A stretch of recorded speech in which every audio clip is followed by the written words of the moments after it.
Pan-African Union. But I just want to quickly preface this by saying that despite the Pan-African Parliament sitting in the legislative branch, it does not have legitimate legislative powers. As it stands, the Pan-African Parliament plays merely an advisory and consultative role. And I'll get into that in terms of what I'm here to discuss with everybody today. So in terms of the mandate of the Pan-African Parliament, the biggest vision of the Parliament and its main objective since its formation is to become a body with legislative capacity. And that vision is yet to become a reality. If we want to go into specifics for our lawyers in here and those who want to go look at the technical documents for this, Article 11 specifically of the Pan-African Parliament Protocol, which is summarized in the toolkits that we have given you, provides a very detailed specification of the Pan-African Parliament's mandate. And essentially what you'll get out of that document is that the Pan-African Parliament has got these 8 broad functions and powers, all formulated with very specific objectives, which we will get into a little bit later in the presentation when we start talking about the structure of the Pan-African Parliament. But I just want to focus again now on the legislative capacity of the Pan-African Parliament. As I'd mentioned, it only has advisory and consultative powers.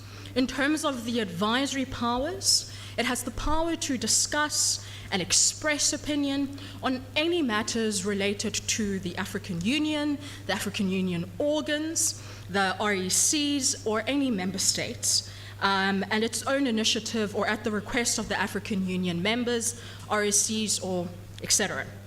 And then in terms of its consultative powers, it has the power to seek, to receive, or to channel views to stated parties from this list. Now, I personally like pictures, so this is a nice simplified diagram that hopefully explains how the Pan-African Parliament works. So I'm going to say it all in English, and hopefully the translator can follow with me. But if we start in terms of the, is this horizontal? Okay, if we start in terms of the horizontal length of how the Pan-African Parliament works, there's the advisory relationship and consultative relationship that they play in terms of the AU organs along with the peoples of Africa. But if we just look at the relationship that the Pan-African Parliament has within itself as a function in the African Union organ, those is when we look at the advisory role, specifically the budgetary roles that they play, the quasi-legislative roles that they play. In terms of the budgetary role that they play, the Pan-African Parliament has its own budget and inputs into the African Union budget. And then in terms of the quasi-legislative role, we're looking at how it works to harmonize laws. But again, emphasis here is that despite it having this quasi-legislative role, it's merely advisory. It doesn't have a legislative capacity. Then if we look on the right-hand side, my right-hand side, on the other side of the diagram, we're looking now at the relationship that the Pan-African Parliament has with the peoples of Africa. So that's us, the civil society, us everyday people. And essentially the role that they have over here is this consultative role that branches out into oversight, and that oversight is in terms of examining any issues that we have on the continent. And what they're actually supposed to be playing here is being a bridge of bringing African Union representatives to engage with civil society from all walks of life. And then in terms of the other functions, these have to do with a sense of coordination, representation, and promotion, right?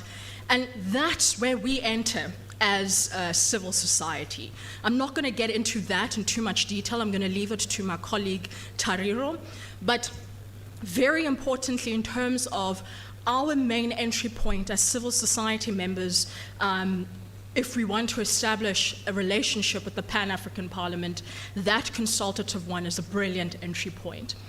But then now if we come to the middle of it, which is what I think is the most interesting role of the Pan-African Parliament, it is both this advisory and consolidative role that the PAP acts as a bridge for us to be able to interact directly with the African Union. Now, the question on whether or not they're doing that effectively, very debatable, very much open to discussion over here in this room on whether or not that mandate in the middle is being met by the Pan-African Parliament. But we'll get to that a little bit later on. Continuing with the mandate of the Pan-African Parliament, you guys will have to excuse me. I have a background in academia.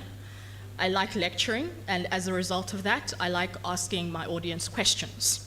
So the first question I have for all of you today is, are we aware of what the Malabo Protocol is? Anyone want to try? Anyone want to guess? It's very much related to what I just spoke about. Okay, that's fair.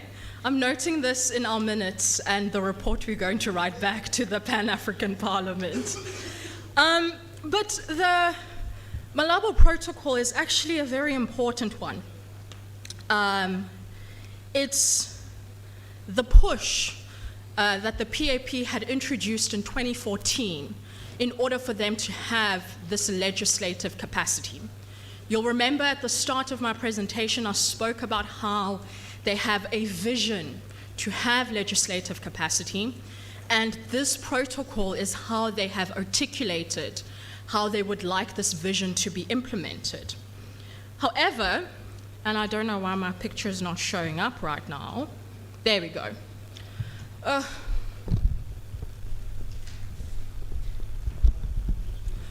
Okay. So in terms of any processes regarding protocols to be valid when it comes to the African Union and the implementation of it through the Pan-African Parliament, there needs to be a ratification process. It's fine, thanks. There needs to be a ratification process. And this ratification process has to be both signed, whatever document is being presented, and ratified by the member states in which it's being proposed. But we'll see here in terms of this protocol that the countries highlighted in yellow are the ones that have ratified the protocol and have signed it. So they're saying yes to it. And as it stands, there's only 12 member states that have said yes to the protocol. Then, the countries in this pinkish maroonish color are the countries who have ratified it but have not, who have signed it but have not ratified it. They have not declared it as valid. And one of those countries, and I'm going to push my country under the bus right now, is South Africa, which ironically hosts the Pan-African Parliament.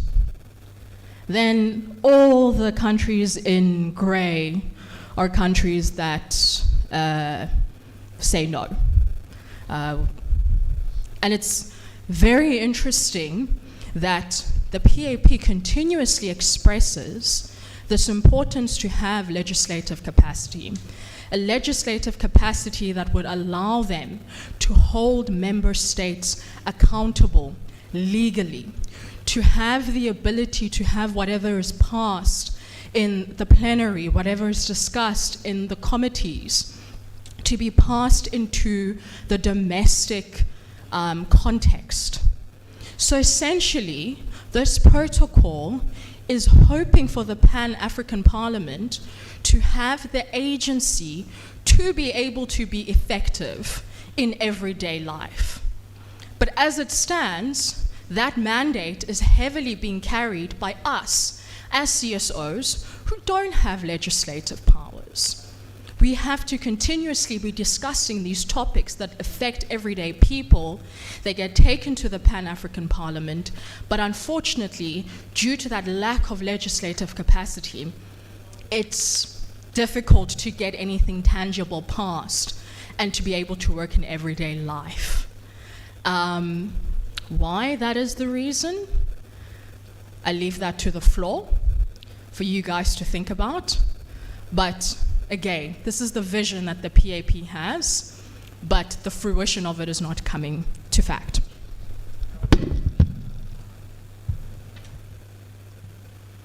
Before I move on, do we have any questions?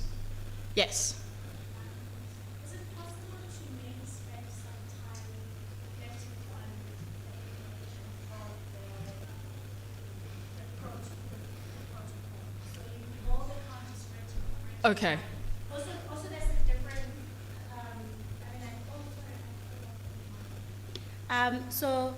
So there's a difference in the protocol. So there's the existing Malabo protocol. Yes. And then there's the Pan-African Parliament Malabo protocol. And so there's often confusion when we speak about the two protocols. But I think it may be worthwhile, Yanga, if you could speak to the implications of the ratification of the protocol. Okay. So what it means even for citizens if the PAP has full legislation, when or if it has full legislative Okay, powers. cool. Thank you so much for that question.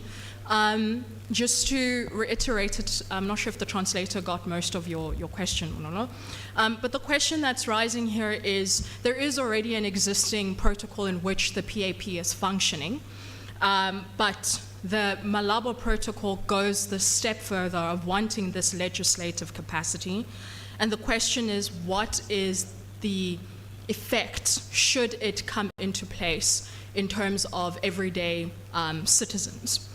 So one of the biggest hesitations that is had from the member states who do not want to ratify this protocol is the fact that the protocol infringes on said member states' domestic constitutional priorities. I hope I phrased that correctly, Bonolo. I don't know if it's the right phrase. But essentially, as it currently stands right now, for most member states constitutionally, the members of the Pan-African Parliament that they elect to represent the state are elected by the internal government, and most of the time it's through the political party that states who is supposed to sit in the Pan-African Parliament. And the big fear in this is that this legislative capacity infringes on the autonomy and the freedom for states to be able to decide who sits on the parliament and who doesn't, specifically in states that function with party-based systems. So there's that tension, and the tension that then also arises is that the protocol would have to be in alignment with the internal constitution of said country. And that kind of has never been done before. And African states, as we know, do not like it when regional bodies have too much power over domestic say. Does that answer your question? May I add something? Please do. But what it does for citizens is that, and Yanga mentioned this earlier, that members of the Pan-African Parliament are members of their domestic parliaments, right? The PAP Malabo Protocol, the difference it brings is the idea of participation of ordinary citizens. So what it does is that as an individual, if the protocol is ratified, I can run to be a member of the Pan-African Parliament as an independent candidate. So I don't have to belong to a political party, and I don't have to be a member of my parliament. But of course, as she mentioned earlier, in terms of how perhaps, for example, South Africa is one of the countries that has been resistant to ratify the protocol, because what it then means is that it will have an implication on the constitution. Yes. So there'll have to be some constitutional amendment. Yes. I don't know what the reason is for other countries, but the ratification of the protocol in itself as well will enforce some accountability mechanisms, which we aren't seeing at the moment. There isn't a strong linkage between domestic parliaments and the Pan-African Parliament, and part of that is that they haven't thought through, accountability mechanisms. So when citizens, or rather we are hoping that if citizens have full access to it while it's given legislative powers as members of the Pan-African Parliament, it may to some degree, strengthen accountability mechanisms and the linkages between domestic parliaments and the African Parliament itself. And I just want to say that in terms of the said constitutional amendments that many member states could be subjected to should this protocol come into place, on a micro level, we have successful cases where I'm specifically thinking right now of Namibia, where in Namibia, within its own domestic parliament, there is an allocated seat that is specifically only for youth representatives. So it's not a seat that is given to you through a national electives situation. It's a seat that is mandated by the government that in order to have a fair representation, that seat needs to remain open for the youth. And so to make it a bigger picture, essentially the Pan-African Parliament wants to exacerbate that into a continental context. And I think in terms of us as CSO members, what a great thing this protocol actually would be, because it's access and door opening situation of allowing everyday people to be able to sit in the Pan-African Parliament is then able to address some of the issues that Mary had said in her statements in the first panel about the need of having good CSO representation on these regional groups. And what better place to do that than the Pan-African Parliament itself. But we'll get into the practicalities of how the Pan-African Parliament is already engaging with CSOs with the capacity that they already have. Okay, thanks Manolo for your questions and your contributions. Then continuing with the mandate of the Pan-African Parliament, as I had stated a little bit earlier on, the PAP has got all of these objectives that it would like to achieve, but if we look specifically at Article 3 of the Pan-African Parliament protocols, there's these essentially many bullet points of what it is that they truly want to achieve on the continent.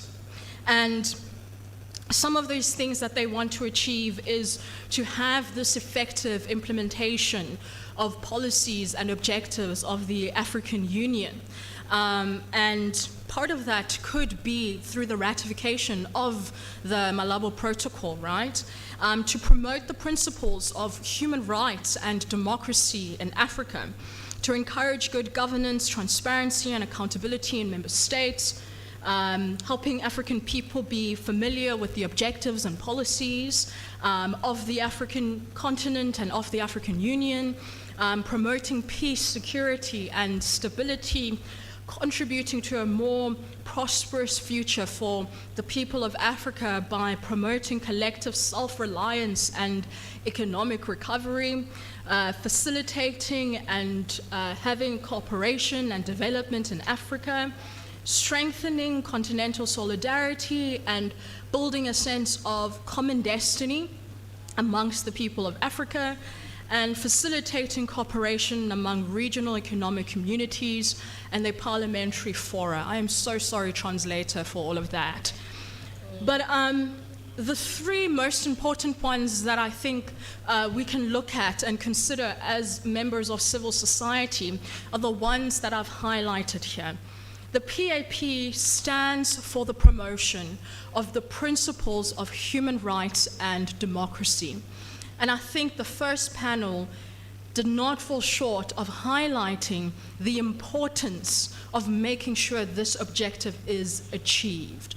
Our democracy is in a decline, and since we do know that democracy and human rights are intrinsically intertwined, as Bonola had said in her keynote address, this is an objective that is a priority objective. The fact that they encourage good governance, transparency, and accountability in member states, we know this has to do with the nature of democracy you have in the country. What type of elections are being held? Are they fair? Are they good? Are they holding the leaders accountable? Promoting peace, security, and stability. I mean, the African Union did not meet its 2020 vision of silencing the guns. Our continent remains the host of so many conflicts. Sudan's internal crisis just most recently erupted. These are everyday things that affect the people in our continent, and the PAP has the objectives of trying to make sure that these are achieved. Again, in terms of the efficacy now of how they're actually achieved, without said legislative capacity and them being only in this advisory and consultative role, is very debatable. Then, in terms of the practice of the Pan-African Parliament, I believe that one cannot understand the practice of the Pan-African Parliament without looking at its organ and structure first. So if you go to page 10 of your toolkit, there is, there we go. There is this very nice diagram that shows you the structure and the organ of the Pan-African Parliament. And from this diagram, we will see that you have your plenary. If we go now from my left to the right over there, you have the plenary, you've got the permanent committees, you've got caucuses, you've got the bureau, and you've got the secretariat. The skeleton is there for this legislative capacity. The meat, we're waiting for it to be added onto it, and the muscles for it.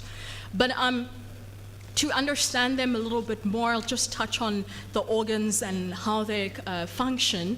The plenary is essentially the beating heart. That's the final house, the end all in terms of the advisory and consultative role that the PAP plays. Your permanent committees oftentimes discuss issues that are established by the plenary and aid in carrying out its functions. And the PAP, as it stands, has got 11 permanent committees, and you can see the list of all of those committees and their roles on pages 12 and 13 of your toolkit. Then you've got your caucuses. Within the caucuses, arguably this is the most vibrant civil society engagement that the Pan-African Parliament has at the moment. We've got two caucuses. There's the Women Caucus and there's the Youth Caucus. In and of themselves need to be a little bit more open in terms of inclusion, especially in terms of generational gaps, particularly in the Women's Caucus and then within the Youth Caucus itself, inclusion for queer rights, etc. Bonola, I've noted you, I'm going to take your question in a little bit. And then you have the Bureau, which oversees the management and operation of the Pan-African Parliament. And this is where the Pan-African Parliament's presidents, vice presidents are sitting. And then you have your secretariat, which is based in Midrand in South Africa, and it's your everyday operations, which has to do with the reportings and your meetings and ongoing elections and just managing staff members. Before I move on to the mandate of the PAP in practice, Bonoli, you have a comment? Yes, one of the most creative ways, besides the caucus, in fact, I think the committees are quite important when it comes to citizen engagement, right?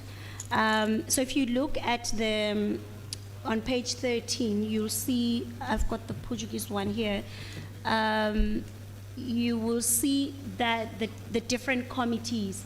And I think that's an important entry point for civil society that we must remember, because that's where civil society organizations can access the Pan-African Parliament in various ways. One of the things that we've been able to do with the Committee on Justice and Human Rights and the Committee on International Relations and Cooperation is offering technical support. We offer technical support in terms of model law development, again, because they don't have legislative powers, but what they can do is develop model laws, right? Or things like human rights guidelines, or things like, again, because most of these MPs are, they are politicians from their own constituencies, and they come to the PAP without the knowledge of the African human rights system, right? So those are some of the various entry points where civil society organizations can access the Pan-African Parliament and engage with Pan-African Parliament from a technical point of view. So I wonder if this is something that you guys had planned to speak about. Okay, sorry, so I'm going ahead. But yes, I think we need to, later on, let's spend a lot of time in looking at the different committees and looking at who in the room does what, Yep. and which committee will be relevant for the work that they do, Yeah. and as a collective explore ways in which we could create access for engagement. Yeah. I love my boss. She's always so ahead in terms of the vision that we actually did have for where this conversation was going to go. But actually, I just want to highlight something in terms of these committees and this youth caucus and women's caucus. If we go back to that slide I'd shown you regarding the objectives of the Pan-African Parliament, these three said ones, which are of this high priority that we have, these committees and caucuses are working to make sure that these objectives are achieved. So in terms of then how the mandate comes into practice, and this will link very much so with the points that you've just brought up now. Okay, there we go. Gosh, technology.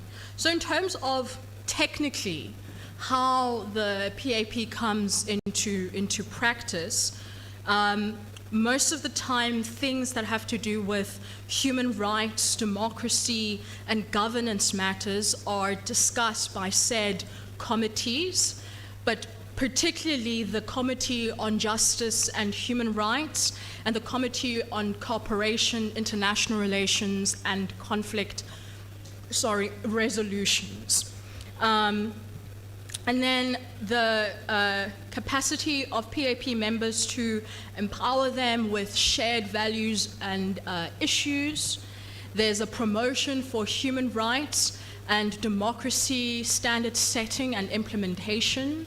There's these fact-finding missions and promotional missions and even country visits that the Pan-African Parliament often does. The Pan-African Parliament often plays a very important role in terms of election observer missions.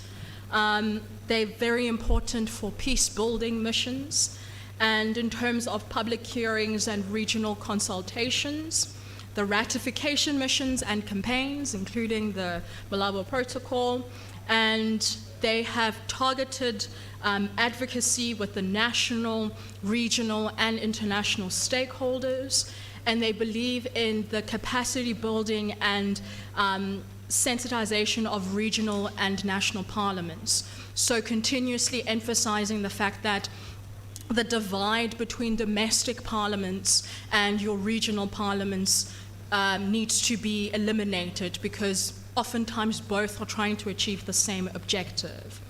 And then now to go into the practicalities in terms of this committee discussion. So in terms of this point of discussion, I'm really going to ask people in the room to please engage, because we would love to hear what works you are doing and how this mandate can be extended even more practically in your everyday life. I just want to talk about the execution of the Pan-African Parliament's human rights mandate, right? So if you go then again to pages 12 and 13, where the list of the committees have been listed in your toolkits. The first question that we do have here, and maybe we can go around the room with whoever feels comfortable doing so, based on these committees that you see here, in terms of the work that you do, which committee do you think is relevant to your work and the objectives that you have when it comes to your work? And please do share with the room, and we're also going to take notes on our end.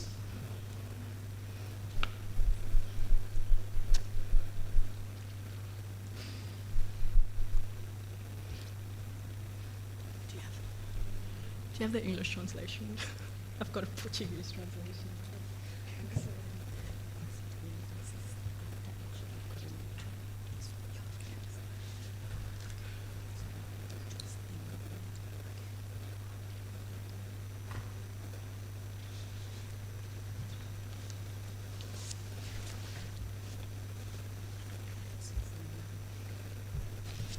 I did say I like picking on people if no one puts up their hand. Oh, if I didn't say it. Okay. Yes. Maybe that's a little bit more practical, so no one is afraid. So maybe you can just share in your table which of these committees is relevant to the work that you do. And I hope I didn't bore you too much. Tari is going to take over after me.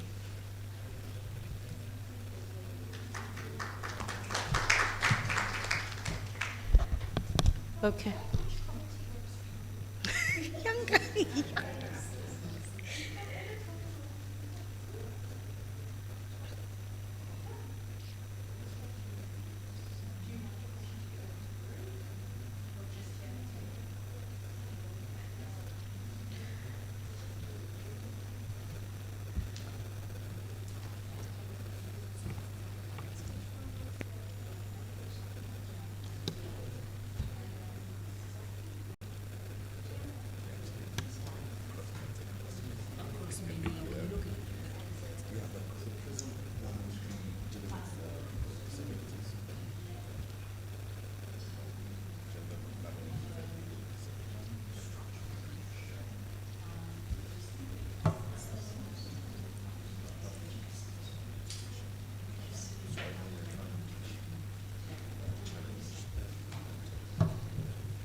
Why is everyone picking on that?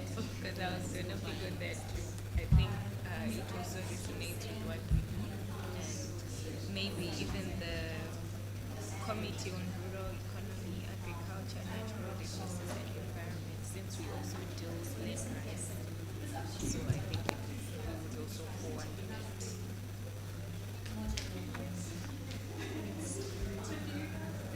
Even the gender one as well. Family, youth, and people with disability.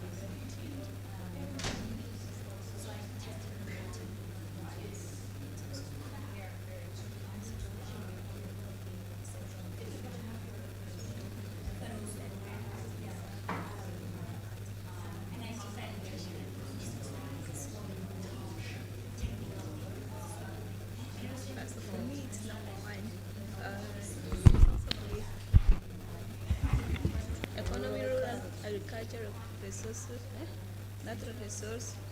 And environment. And environment. Yes, because we're working with peasants. Okay. And I think that it's fundamental for us to focus in these points.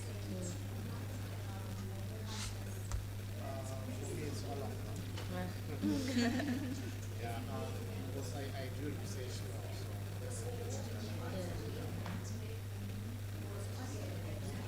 I just, for me, it might also be immigration matters because I do the immigration detention work. But this is the Committee on Trade, Customs, and Immigration Matters. It seems very commercial. So I'm very curious. But immigration matters. So what do they mean? Do they mean the commercial aspects of it that they deal with it, or?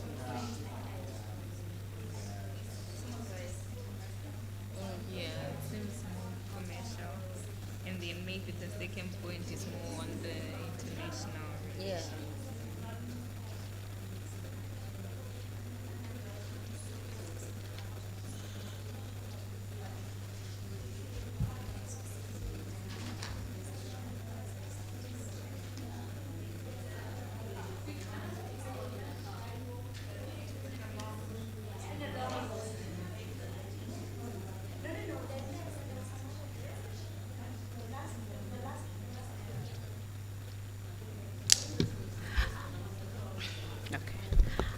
Okay, just while we're discussing on our tables, I think another way that we can enrich. So if you table this thought that you're having now, and I hope you're having thoughts and discussions, another way that we can enrich this specific talking point is if I just carry you through to the next section, which is the meat of what we're here for, the civil society and the engagement with the Pan-African Parliament.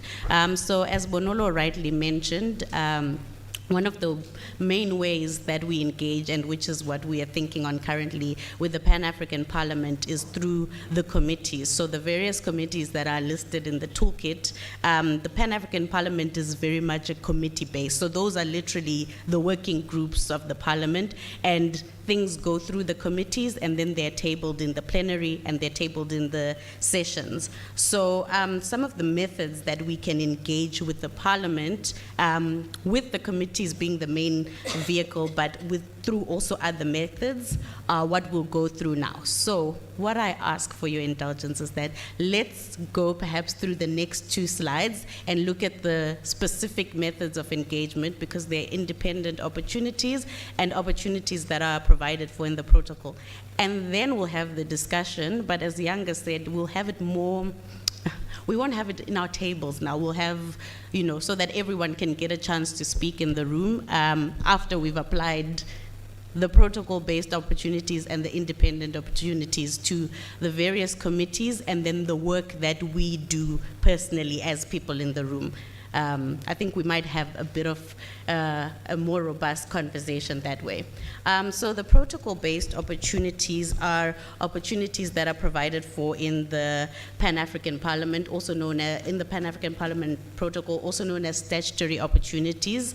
So there's 4 main ways that are listed. You can attend the sessions of the PAP proceedings. These are open to the public generally. Before in the plenary session, which is May and October, as well as the committee sittings, which are also open to the public. But another main way that we gain access to these is through the CSO forum, which we are the convener of. That's another avenue of engagement through technical support and other things, which I will expand on further. CSOs also have the right to petition PAP, so we have the right to address petitions on relevant issues through various methods by, as long as you're a citizen of a member state of the PAP and you have an address and the petition is written in one of the languages of the PAP, we have the opportunity to petition the PAP. And also the statutory provisions are provided for within the toolkit, just in case I'm going through very fast. Again, CSOs have the power to trigger motions within the PAP. This is for issues that we would like to see being brought before the Parliament. Then the last protocol-based opportunity, technology is failing me again. We can also have access to PAP documents. So this is all of the documents of the Parliament that are unclassified, and this ties very much in with the right to access of information, as well as the transparency. I mean, because after all, it is a Parliament, so these documents should be open. So we've got those opportunities to engage. And then we've got the independent opportunities, and I would say that through our work as the CSO Forum and through our work as our unit and our CSO partners, this is one of the methods that we use the most. And this is one of the methods in which we offer much support to the committees of the Parliament, as well as other organs of the Parliament itself. So the independent opportunities are as follows. We can lobby, sorry.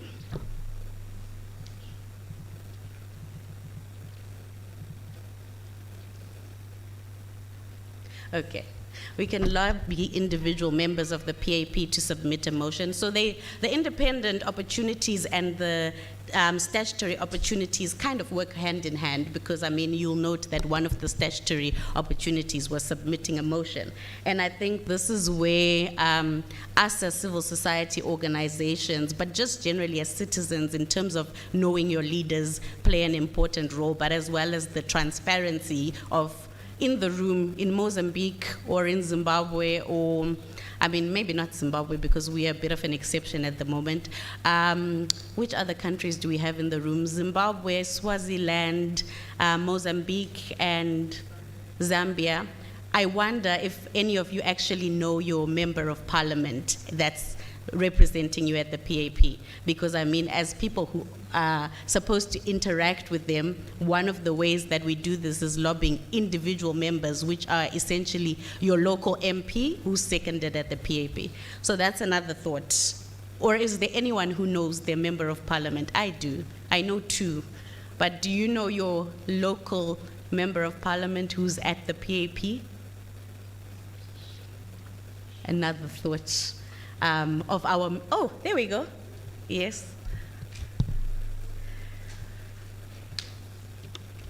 Boa tarde.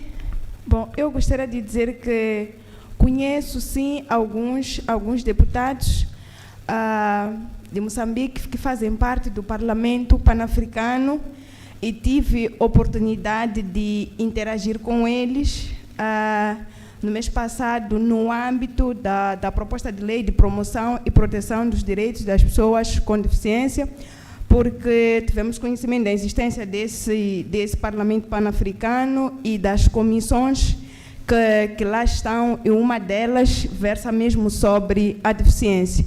Então, interagimos com eles no âmbito da proposta de lei, mesmo para fazer lobby e advocacia. Muito obrigada.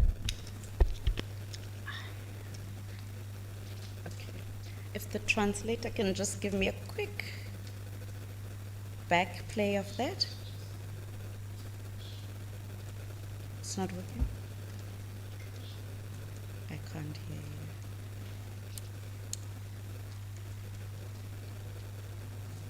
Technology strikes again.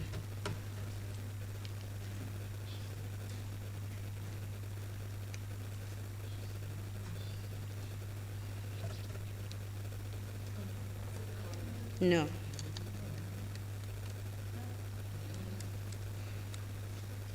Posso repetir? Younger, maybe you can just. Tradutores, posso repetir? Não perceberam? No. Thank you. Ok, tudo bem. Eu dizia que... Está mal isso.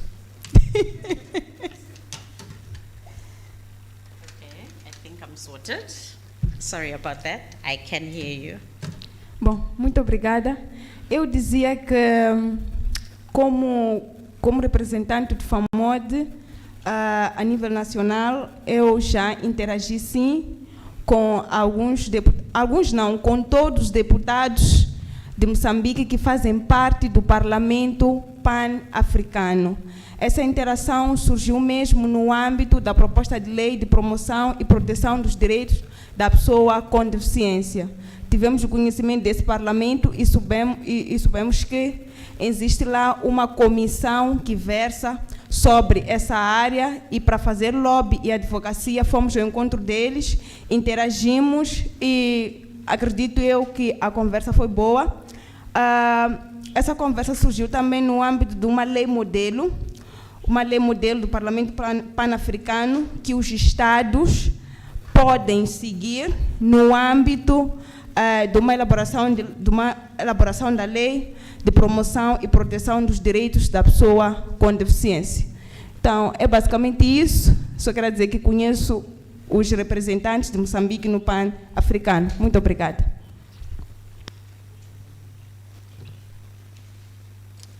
Thank you. That's interesting because that's also one of the ways in which we are also, so I'm sure we were probably in one of the same committee, but that's a practical example of how the committees are working on issues, as Bonolo mentioned, such as the development of model laws, and through the Committee on Gender, Family, Youth, and Persons with Disabilities. That's one of the initiatives that the PAP is currently doing. Another method which we work with the PAP, again through the committees, is mobilizing expert support. So as we were directing the conversation in the room, in our various thematic areas and areas of expertise, we can offer support to Pan-African Parliament committees in situations such as drafting laws, in terms of issues such as recommendations and resolutions, the technical aspects of all of that. That's another aspect that CSOs can go, as well as participating in public hearing on important issues in terms of raising visibility. So if you'll remember in the morning, Tobekile was speaking on the enactment of specific laws in Zimbabwe which are shrinking the civic space.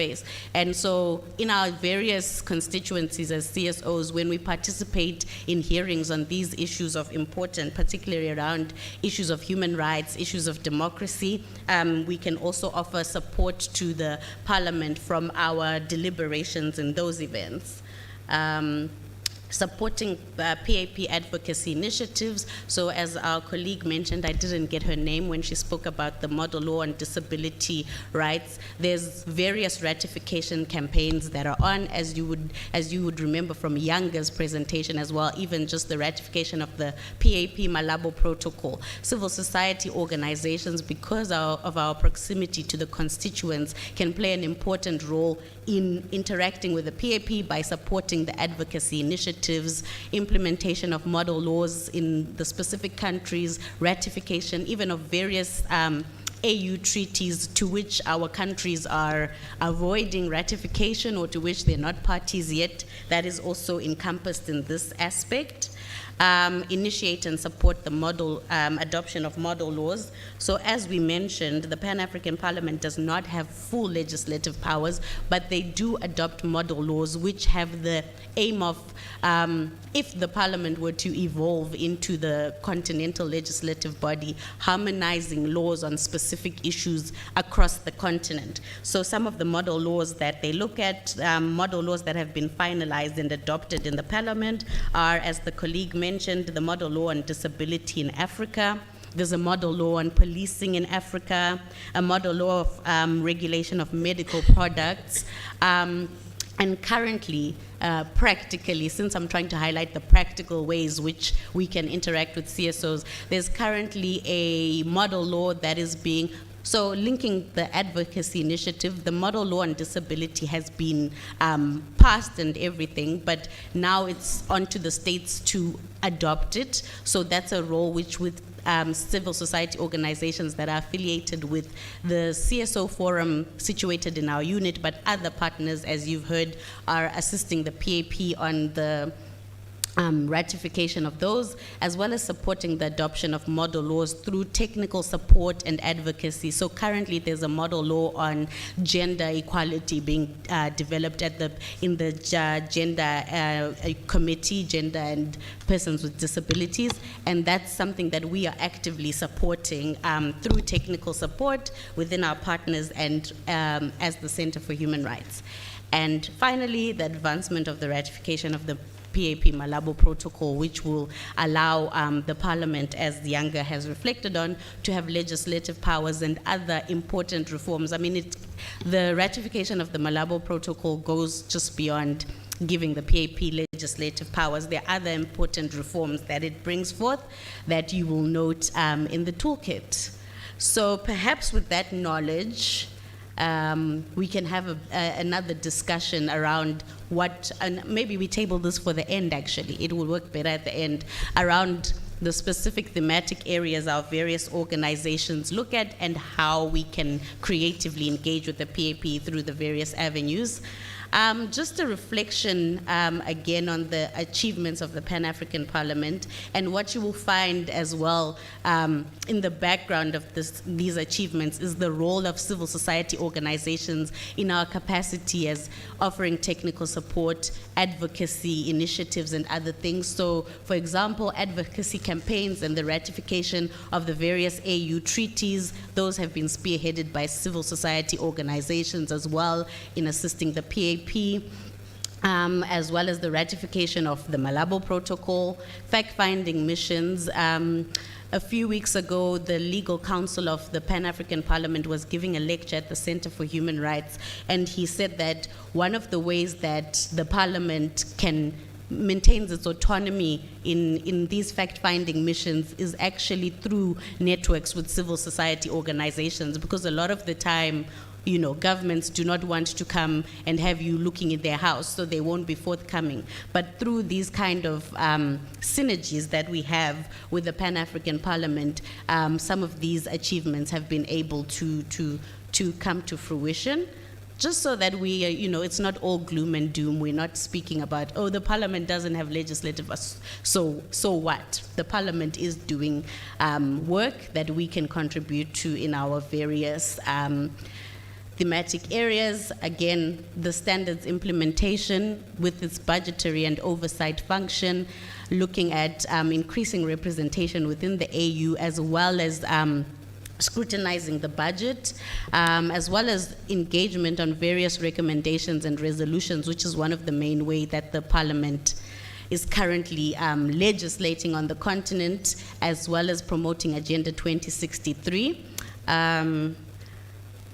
And of course, it wouldn't be a civil society discussion if we didn't offer recommendations.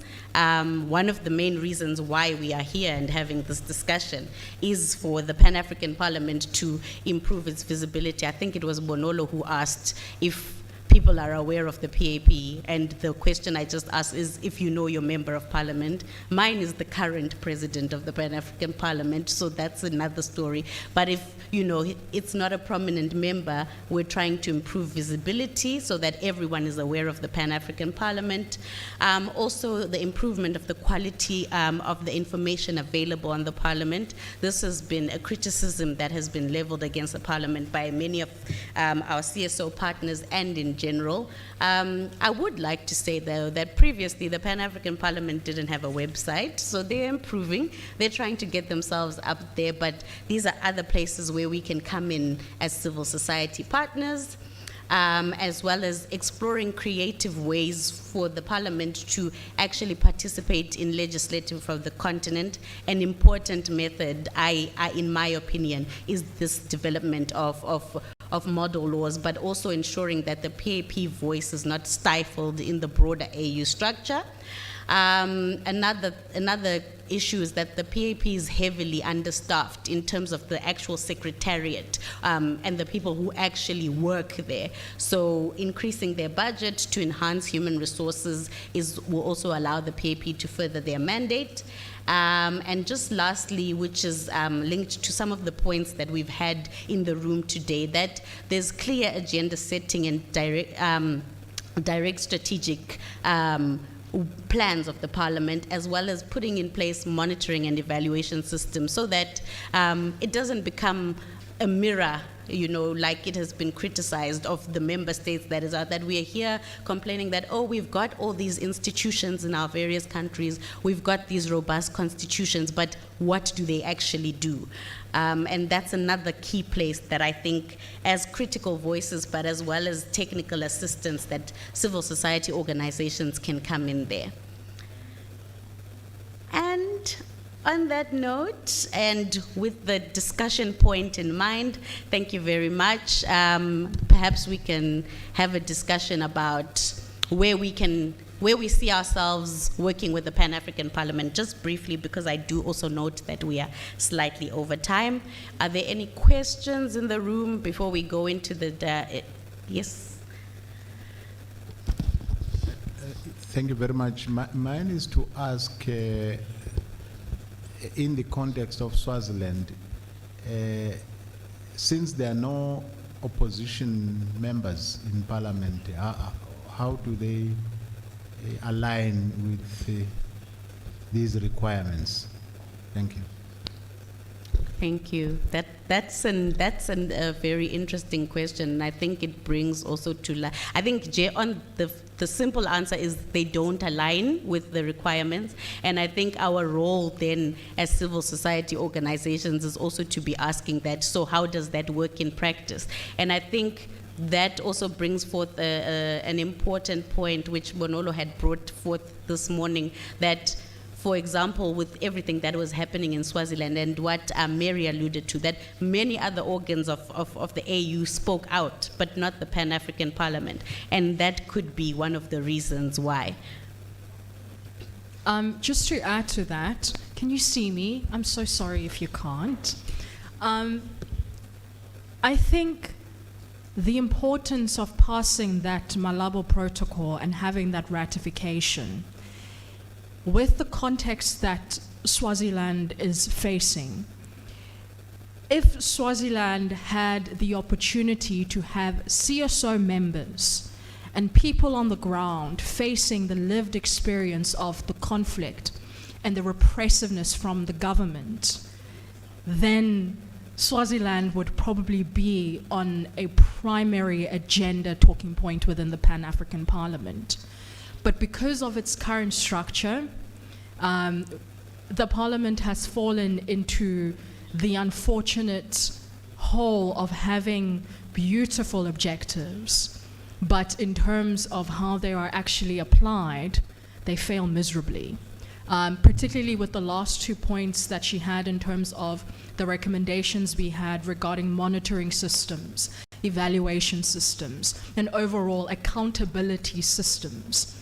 That doesn't exist yet in the Pan-African Parliament, and hence they silence. And I was just saying to this table over here, please don't think we are Pan-African Parliament agents. We want this room to be able to criticize it for its failures, to call it out for its failures, while at the same time acknowledging that what they want to achieve is actually a good thing, right? But thank you for your question. Do we have any more questions, contributions? Go ahead.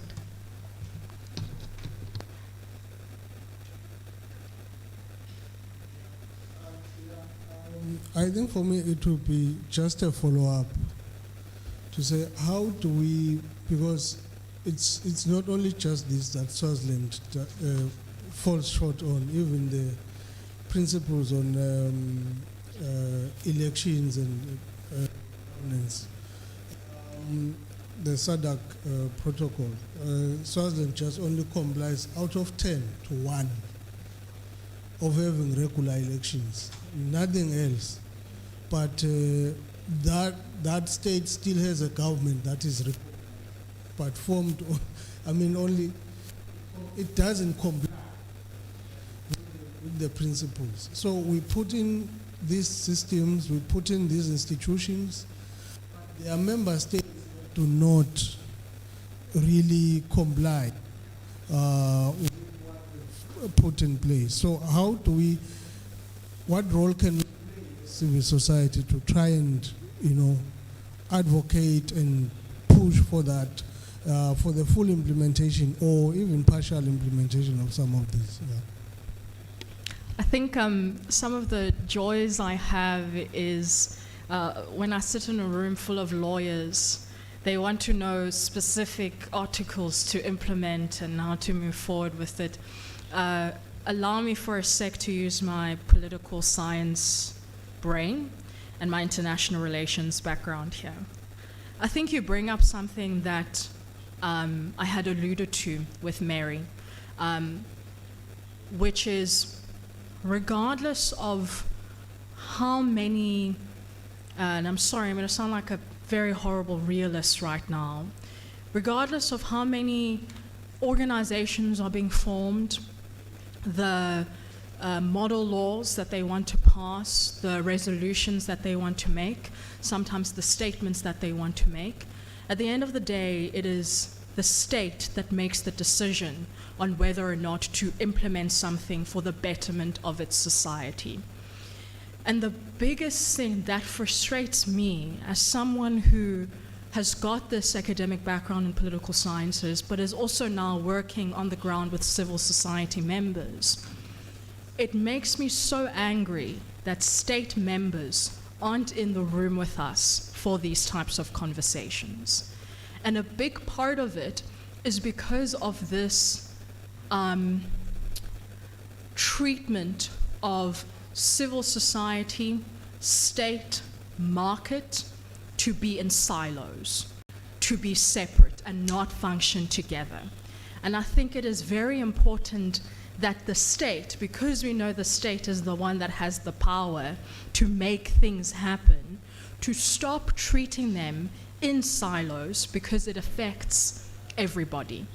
And I think our role as civil society ranges in terms of that, in terms of the activism that we're already playing with disability representation, queer representation, youth representation, etc., to the fact that people are willing to die in order to have their voices heard.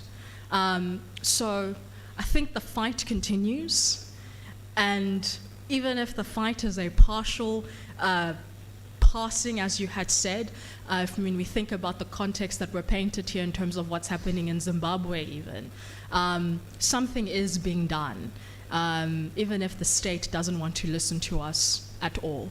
But also as CSOs, we have to acknowledge that sometimes states only choose to be member states to certain organizations because of peer pressure, if that makes sense. Not necessarily because they subscribe to the ideals that have been put there. But us as civil society members, we do. And civil society members are part of society. We're not separate from society. Society is not just state, is not just market. It is market, civil society, and state. They work all together. Thanks. And just to add, Younger, and I'll fall into the criticism of overdoing statements and all of that, but I think as Bonolo alluded to, and as is one of the objectives of the meeting, that at the end of this, what we want to have as having had this SADC convening is a statement on the state of human rights in SADC that we will present before the plenary at the PAP. And that is an important issue that we should have, actually, that we should table in that look, I mean, as much as we are bringing points before you, but practical compliance of these are the reasons why the state of human rights is so bad in the region, because there is no compliance and there's no word from the institutions that should enforce that. So I think that's an important point for us to table for tomorrow when we bring our deliberations into what should be in the statement. But now we would like to hand over the floor to everybody, maybe just for the last 5 minutes or so. Hopefully based on the presentation that you've heard today, and now that you know the committees, the caucuses, etc., please just do share with us in terms of the work that you're doing, How do you think the Pan-African Parliament can assist you? We'd like to know.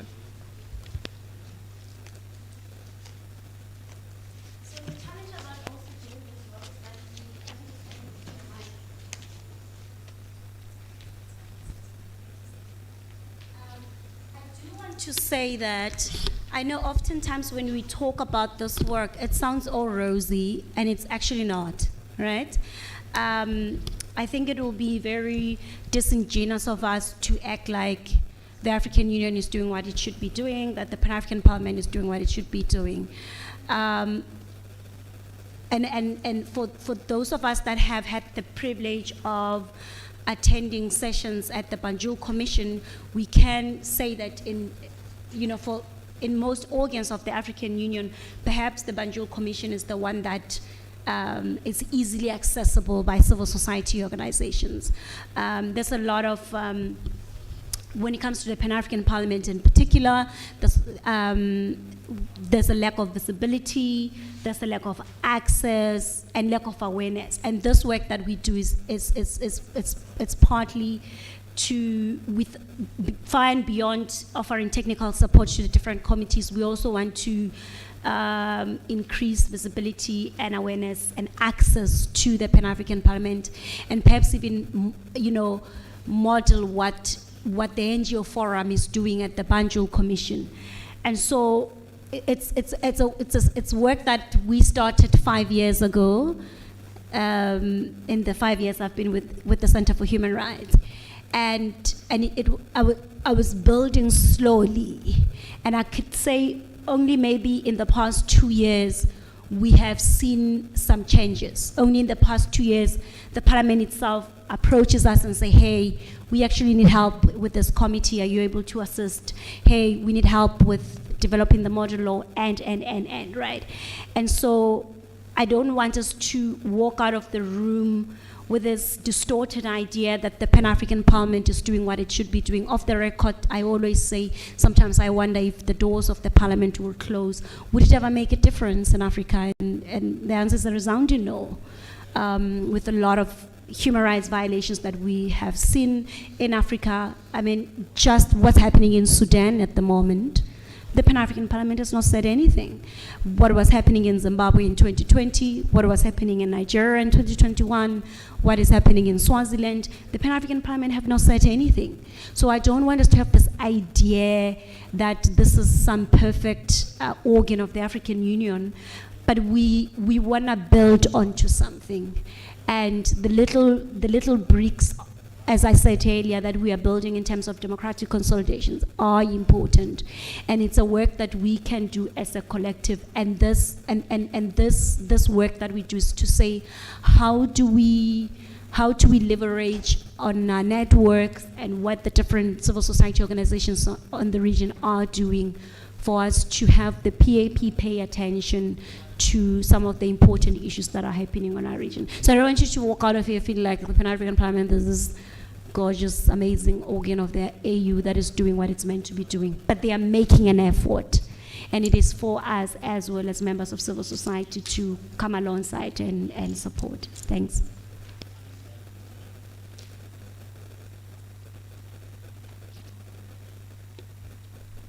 Is everybody too tired? Is there? Okay. Yes. Yeah, you can go, it's fine. Then you can go afterwards. Yeah, thank you very much on the last speaker. I mean, I was just wondering in my mind if this institution is different from others. For me, the one that disappointed me the most was the ECOSOC. So now, in Swaziland, we are struggling with the basics, such as if PAP is for democracy, good governance, these are the issues we are suffering at.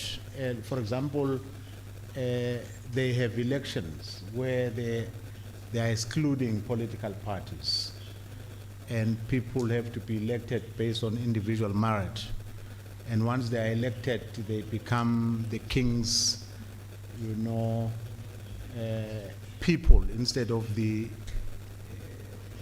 being aligned to the electorate. They then are the tool in the hands of the king. And how do we take such basic issues, really, to PAP? Because they have accepted these members of parliament that are there and are not even conforming to the standards. And why this, compromising?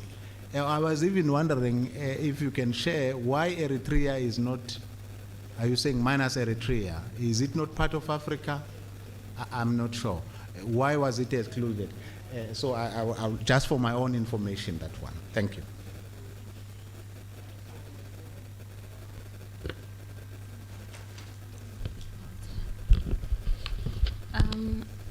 I think for me, what's really worrying is that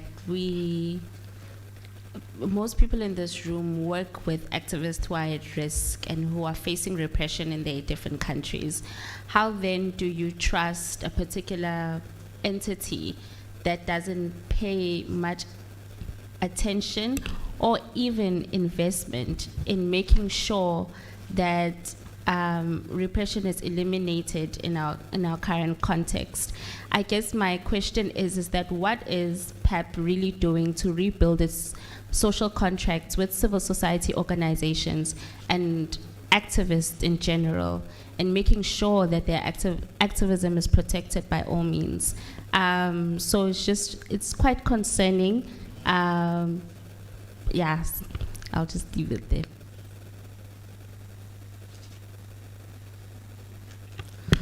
Olá, boa tarde.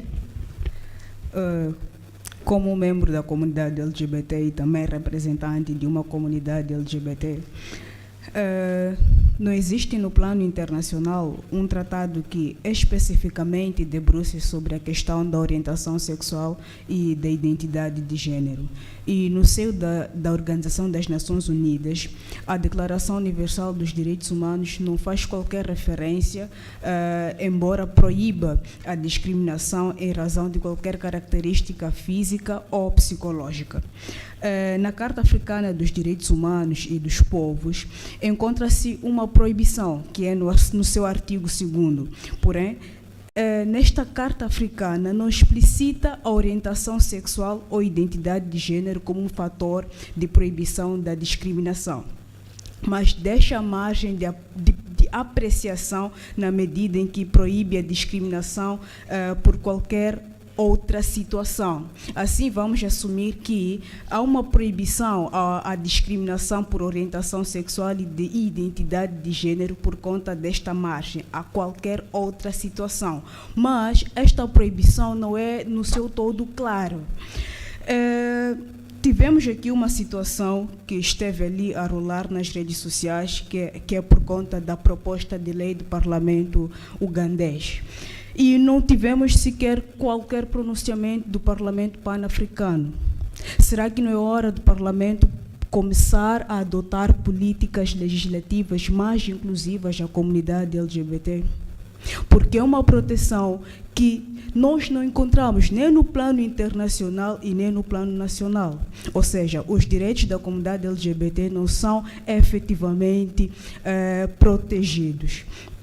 E é nessa senda que eu olho este Parlamento como não sendo inclusivo no seu todo. Porque se eu não tenho os meus direitos plasmados, os meus direitos protegidos, não tem como eu sentir-me realmente protegido.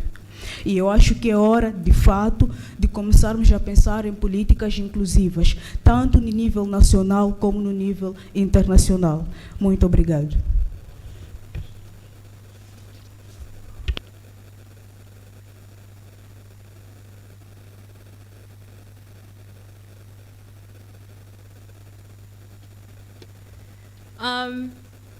I think everything you just said is so important and very true.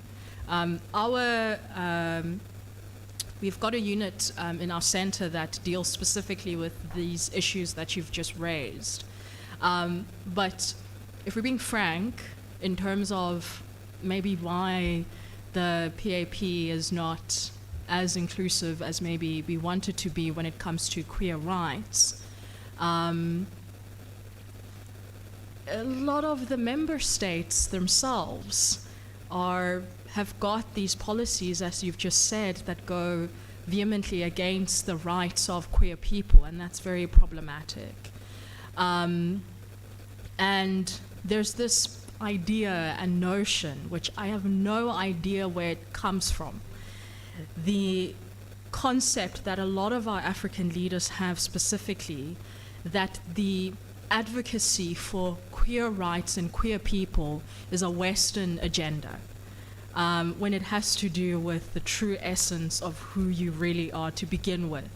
And it's not something that is a Western, Eastern, Southern, etc. agenda. It is a human agenda. And I do believe that it should be treated as such in all conversations that we have when it comes to legislative bodies or bodies that want to be legislative in the first place. So I think everything you said is very important.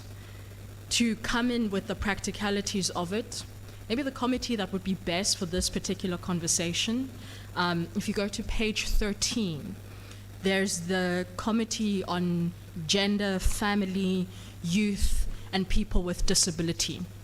And I think these points that you're raising up are points that are pertinent and are relevant to this committee for discussion, if we want to talk about it in terms of practicalities. But also just in terms of us, please connect with our unit, and we will try to put you into contact with the people in our unit specifically that deal with precisely all the issues that you raised. And then I'm leaving this comment to simmer, because it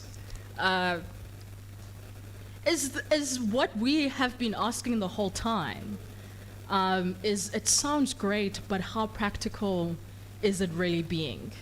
I'm letting that simmer, and I'm letting you guys sit with it and be uncomfortable with it. I'm fine. But I think I want to conclude here a little bit because it's getting quite late. But I just want to say thank you so much, everybody, for your contributions. Bonoli, you want to say something quickly? I just want to be frank. Sorry, I didn't get your name. O meu nome é Dumek. I just want to be frank that this is not just a Pan-African Parliament issue, it's an African Union issue, right? If you'd remember that we were just talking about it here earlier, that the whole conversation about observer status of the Coalition of African Lesbian, right? So this idea that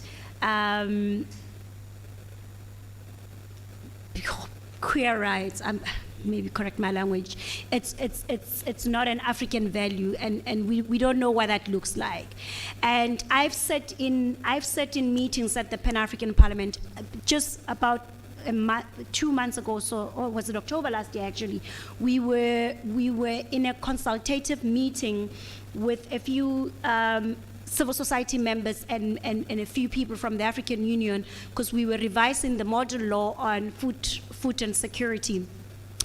And I was challenging the idea of gender. And this conversation led to this.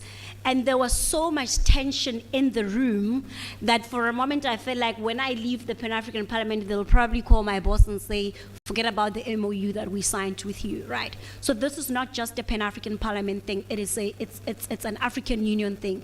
And as Yanga has said, we have a specific unit at work that, they are making efforts, but I think it's a conversation far beyond this organ. And to answer what Omhle has said, I hope I didn't kill your name. I get where you're coming from. Last year when we were in Banjul, a member of parliament from Zimbabwe, a commissioner from Zimbabwe, literally said there's nothing wrong, there's no shrinking space in Zimbabwe, it's NGOs that have gone rogue. Like, make that make sense to me. I had COVID, I couldn't go present. Tobekile went and presented on my behalf because I couldn't make it. And the next day, police officers went to knock at her office in Zimbabwe looking for her. So this is also not just a Pan-African Parliament thing. How are you going to stand at the Pan-African Parliament and talk about the violation of women, talk about rape, when the current president of the Pan-African Parliament is accused of raping his own niece?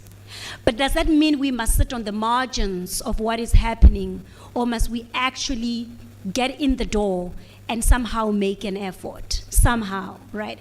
And I think one of the things that I've made peace with since I was in student politics is that this work is risky. Fine, I don't want to die. I don't want to die, but this work is also risky, and we must remember that. And we are in this room because we have an idea of an Africa that we want to see.